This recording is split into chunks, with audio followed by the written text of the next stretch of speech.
That's brand new music from the one and only Smashing Pumpkins.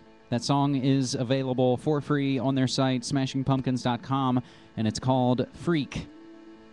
And I want to thank my man James Corbett of CorbettReport.com for turning me onto that song in his latest episode about truth music.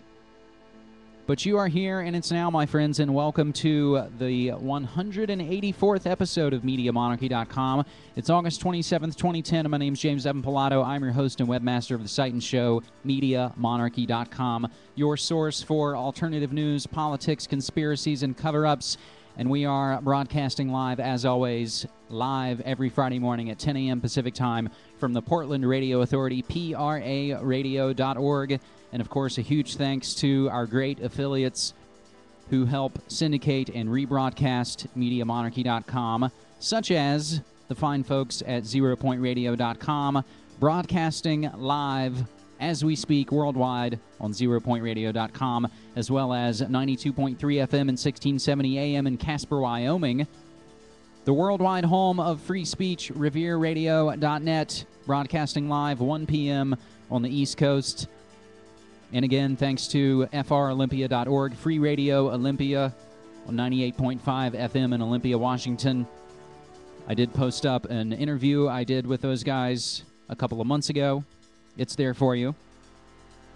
Again, thanks to them for rebroadcasting the show Saturday mornings at 10 a.m. Pacific Time on FROlympia.org. BerkeleyLiberationRadio.net, 104.1 FM in Berkeley, California. OneSkyRadio.com, 90.7 FM in Kasilof, Alaska. 89.9 FM in La Mesa, Texas, thanks to Patriot Radio. Radio23.org is where you can get the high-quality downloads of all the episodes from Media Monarchy, suitable for rebroadcast on your own alternative media outlet, wherever it may be, how big or small it may be. We appreciate it. You can get in touch with me, Facebook.com/Media Monarchy, as well as MySpace, Twitter, YouTube, Ustream.com/Media Monarchy, where we are streaming and recording live video as we speak right now, episode 184.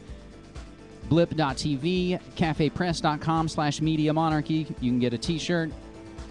You can get in touch, MediaMonarchy@gmail.com. Skype, Instant Messenger, iTunes, RadioForAll.net, Archive.org. Just ways to build out the redundancy and help spread information and open source intelligence. We ask you, if you find this information valuable, if you enjoy MediaMonarchy.com, there is the donate button. We appreciate it. It helps keep us going. It pays for the domains. It pays for my studio fees and all those things that help keep all of this running.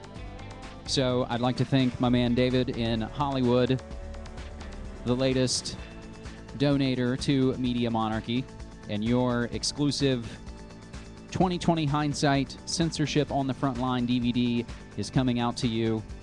And again, $10 gets you that exclusive DVD from Richard Grove and PeaceRevolution.org and TragedyAndHope.com.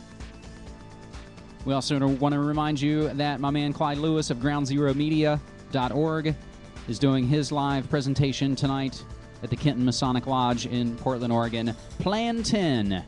And you can hear that show live. You can purchase your digital ticket on ZeroPointRadio.com.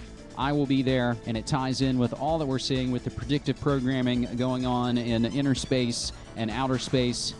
And we covered a lot of that on the previous episode, 183B. A lot of those things coming from cyberspacewar.com.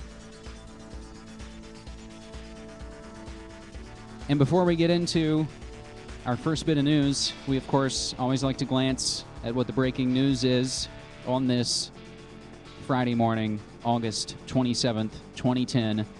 This will be our last episode for August as time seemingly speeds up. Bernanke says the economy remains vulnerable, which, of course, it already was, but now that he said it, it will become even more so.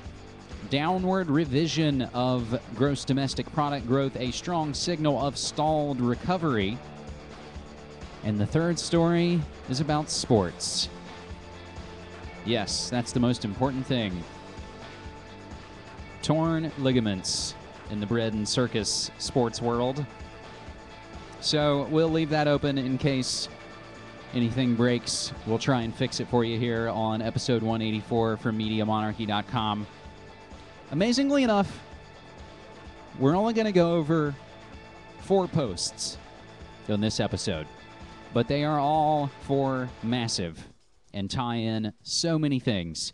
And that is what made our previous episode pretty jam-packed with all the latest from Food World Order and Cyberspace War, as well as related alternative news from the fantastic and aforementioned Clyde Lewis, James Corbett, Richard Grove, all the folks that I'm lucky enough to be associated with in this, what is really an information war, and it is a war on consciousness. We're going to start off with the latest news purge, the 826 news purge posted up yesterday, August 26th, asking the musical question, do you know the score? As we just heard in our opening track, Freak from Smashing Pumpkins.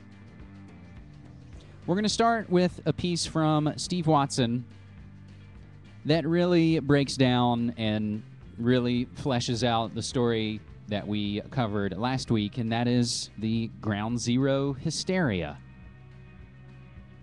Islamanoia. Call it what you will. Ground Zero Mosque Imam is globalist CFR stooge. The Imam of the now famous Ground Zero Mosque is a member of the ultra-elitist Council on Foreign Relations and receives financial backing from powerful globalist sources including the Rockefellers, the Carnegie Corporation, and the Ford Foundation.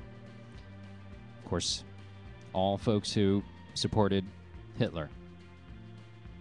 This information provides a compelling backdrop to the theory that the move to establish the mosque is a deliberate attempt to further stoke religious tensions and divert attention away from the real enemy of free humanity, the corporate globalist elite who continue to profit from global war and division. This proposed mosque, to be known as the Cordoba House, is the project of the Cordoba Initiative, an organization founded by Imam Faisal Abdul Rauf, R-A-U-F, who, in addition to being a member of the World Economic Forum's Council of 100, is also an active member of the Council on Foreign Relations Religious Advisory Committee.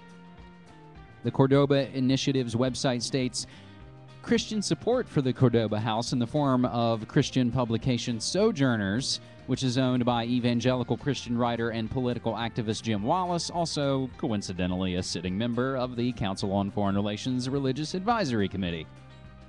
The CFR, as regular readers and listeners should know, is populated exclusively by major players with the biggest corporations, banks, and defense contractors. We would also add in media and all those other entertainment industrial complex players as well, all of whom are making vast profits and securing more power from continued global conflict. The CFR also exerts far-reaching influence over the U.S. government.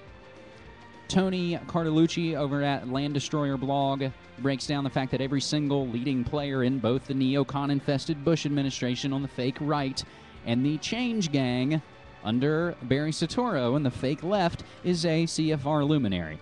Land Destroyer also provides further stunning research relating to Cordoba House and its CFR imam, which breaks down as follows. Faisal Abdul Rauf also heads up the American Society for Muslim Advancement, which enjoys a partnership with the Cordoba Initiative and provided $100 million to secure the site close to Ground Zero for the mosque to be built. That $100 million came directly from the back pockets of American Society for Muslim Advance financial backers. According to ASMA's website, they include the Carnegie Corporation of New York, the Ford Foundation, the Rockefeller Brothers, Rockefeller Philanthropy, and the Rockefeller Brothers Fund, essentially the tip of the pyramid of the international globalist elite. This story is a perfect microcosm of this New World Order agenda. Again, New World Order is their term. The mainstream media continues to push the mosque story hour after hour, day after day, from the perspective of both the left and the right, manufacturing a controversy that plays on the now indentured fear of Islam that's been cooked up over the last 9 years via endless phony Muslim terror plots and concocted al-Qaeda threats. Real Muslims are witnesses to a vicious backlash stirred up and served from this corporate-controlled media cauldron, creating the impression they're under attack by non-Muslims and forcing them to have to defend their religion, and then the whole thing snowballs onwards. These connections to 9/11 are clear and also serve to endorse and enforce the mythical notion that 19 radical Muslims controlled by some guy in a cave in Afghanistan were able to direct military precision attacks on America with devastating consequences.